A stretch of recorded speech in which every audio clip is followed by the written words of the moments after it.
Ito tanong natin kay ano, kay Speaker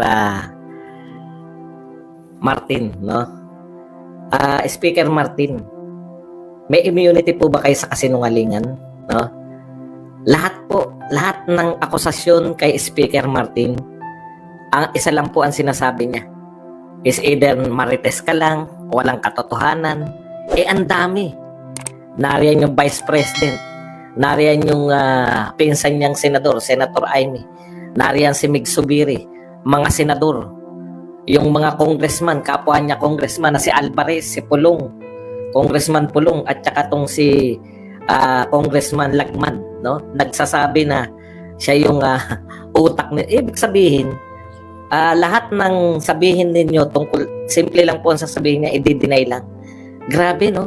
Lahat na nangyayari, ikaw ang tinuturo, tapos sasabihin mo lang na it's either wala akong ginaganyan, wala. Antindi po ng ano nito, antindi po ng, meron po ba kayong problema sa katotohanan? Hindi nyo po ba ma-distinguish kung ano po yung totoo at yung katang isip nyo? Parang naghahalo eh. Kasi po, magdududa ka, no? Pagdududahan mo yung isang tao, pag isa lang nagpaparatang sa'yo eh. Pero ito po baliktad eh. Lahat ng akusasyon siya tinuturo. Pero sa kanya, wala siyang ginagawa. Meron pong, ang tingin ko, meron pong problema yung mismong, mismong pagkatao ni Speaker Martin. Ito po, real talk tayo, no? Lahat po ng nangyayari ngayon, nakaturo kay, lahat po na nagsasalita, nakaturo na pa kay Tambi, no? Isa-isahin natin yan. Halimbawa, ito po, si Vice President Sara Duterte. Parang, hindi ko po alam kung nakasanayan niya na itanggi ang mga katotohanan o meron siyang alternative universe na umiiral sa kanyang utak. Alam po natin yung no? Isa-isahin natin. Halimbawa to, yung sagot po niya tungkol po sa akusasyon ni Sara Duterte na yung tinanong, kasi bigyan lang natin ng background, tinanong po si Sara Duterte kung kumusta na po sila ni Martin, kasi pag si Martin nang tinanong, very supportive siya kay Sara Duterte, no? Gusto niya yung ginagawa ng Vice President, magkaalyado pa rin sila, no? Automatic yun, pag tinanong mo si Martin, ay okay kami, close kami, kaibigan kami. Pero tignan niyo po si Sara Duterte kung paano niya po sagutin. Di ba hirap na hirap siya? Napasimangot lang siya nung tinanong siya kung kumusta na kayo ni Speaker Martin. Tapos, para hindi naman magmula sa kanya, ang kinote niya na lang si Senator Amy, di ba? Sinabi niya, i-quote ko na lang si Senator Amy na bakit mo inaatake ang iyong kaalyado. Sinagot po yan. For the first time, sinagot po lahat ngayon ni Martin. Hindi ko po alam kung bakit. No? Sumagot na sumagot. Ganyan pala magsalita si Martin, no? Dalawa po ang pwede mong isipin sa kanya, no? Hindi siya sanay managalog. Yung mga parang mga Kastila nung sinauna, parang mga subasorero talaga, yung pag si subasorero. Di ba yung laging papel nun, kontrabida, subasorero. Pero ito po si Martin, mukhang subasorero. Okay. Ito sagot niya, on my part, I have not attacked any ally of this administration. Yun yung sagot niya kagad, no? On my part, I have not attacked any ally.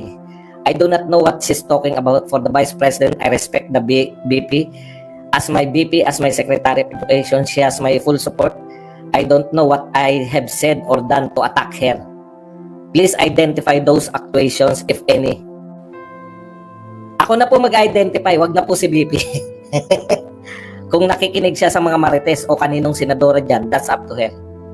Binalik niya pa kay BP Sara eh. Wala akong ginagawa kay BP Sara, hindi ko siya inatake. Sabihin niya sa akin kung kailan ko siya inatake. Baka nakikinig siya sa chismosang senadora. Puta, sabihan mo yung presidential sister. Alam niyo yun, yung galit na itinakwil ka na hindi ka naman Marcos. Yan, nagmumula sa galit yan. Yung harap-harapan na ngayon, wala nang pakundangan na magsalita si Martin na ang kanyang pinsan, hindi ko po alam, wala siyang sinabing pangalan eh. Pero sino po makaaway ng senadora? Antindi, no? Lahat ng ito, alam na alam namin nagmula sa inyo diyan sa House of Representatives. Maang-maangan ka, be? B, maang-maangan ka, B? Paalala lang natin kay Martin. Baka nakakalimot eh. Wala pong issue si Sara Duterte before. No, maganda po samahan nila. Very close sila ni Pangulong Marcos, very sweet.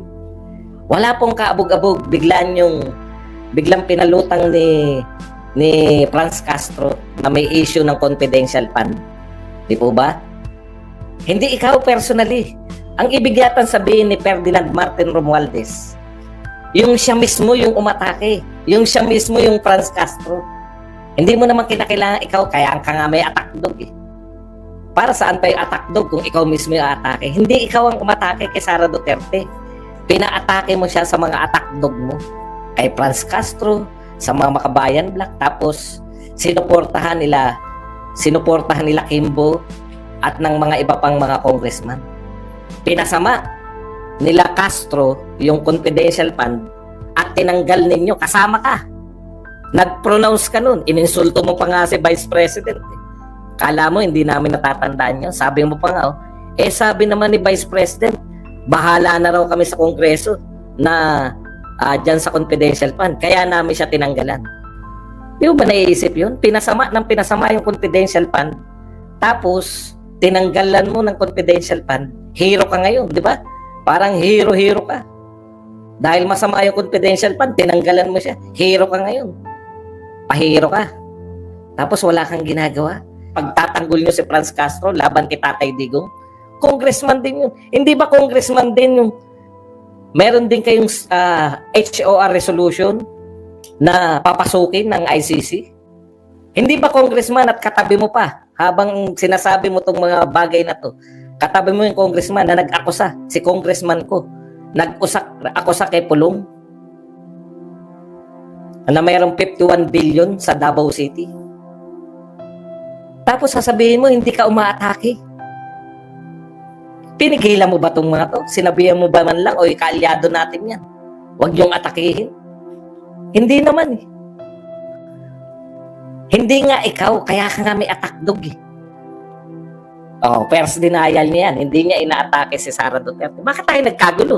Kung hindi mo inatake si Sara Duterte, yung tatay niya, yung kapatid niya, sino ba nagkakalkal ng mga yan? Hindi ba sa House of Representatives, ayon nga kay Lagman, no? Huwag na tayo magbulahan. Ayon nga kay Lagman. Ang House of Representatives, wala nagaganap dyan na hindi alam ng speaker. Kaya nga nagpasalamat sa iyo si Lagman eh. Nung tinanggalan nyo ng confidential fund si Sara Duterte. Sa'yo nagpasalamat. Ibig sabihin, pagka pinupuri yung HOR, sa'yo yun, ikaw yun. Pero pag pinupulaan, hindi ikaw yun. Ito pa, atake niya kay Senator Amy. Sinasabi ni Senator Amy, direkta kang inaakusahan na sa mga tauhan mo, sa opisina mo nagmula, yung kampanya nitong People's Initiative. 20 million per distrito sa mga tauhan mo nang galing, sa opisina mo nang galing. Pinabulaan na yun nga, pinalabas niya sinungaling si VP Sara na hindi siya umatake. Ito naman, direkta sinabi niya kay VP Sara, nag-deny lang eh. Dininay niya lang, wala akong inaatake. Dito grabe, no? Ang sinabi niya rito, walang basihan. At baka nakikinig sa sabi-sabihan ang sagot ni House Speaker ukol sa payag ni Senator Amy Marcos. Alam mo kung basihan at basihan lang, Mr. Speaker, no? Kahit po siguro hindi naman kasing talino, katulad ko lang, no? Yung utak ay katulad ko lang. Wala pong duda na pag-iisipan namin na kayo. Nakalatag kasi sa buong Pilipinas agad. Bakit po may kinalaman kayo na dinidinay mo? Baka naman chismis lang daw yan. Hindi po chismis. Hindi po nagmamarites si Senator Amy. Mga senador po yan, may mga tao po yan. Pwede po nilang ikumpirma at re-kumpirma. Kami nga pong nakaupo lang sa kwarto namin. Kaya po namin isipin, Mr. Speaker. Noong December, sinasabi nyo na magchat-chat kayo. Sinabi po ni Dong Gonzales na pinag-iisipan nyo kung paano kayo magchat-chat na hindi na isasama yung Senate. Yun nga nangyari. Sinabi rin po ni Dong Gonzales na True People's Initiative. Yun nga po ang nangyari. Ano po yan? Nagkataon po na nung sinabi nyo na People's Initiative, may mga tao na nag-People's Initiative. Buong Pilipinas agad. Sa loob ng isang buwan, natapos 26 pa lang po ngayon kahapon. In-announce na ni Congressman. Congressman din po yung nag-announce na nakamit na yung People's Initiative quota. Congressman Salceda. Lahat po congressman ng sinasabi po ng Congressman Lagman at ni Congressman Pulong at ni Congressman Alvarez na kayo. Mga congressman yung namumuno. Ano pa po bang marites ang kinakailangan ni Senator Amy?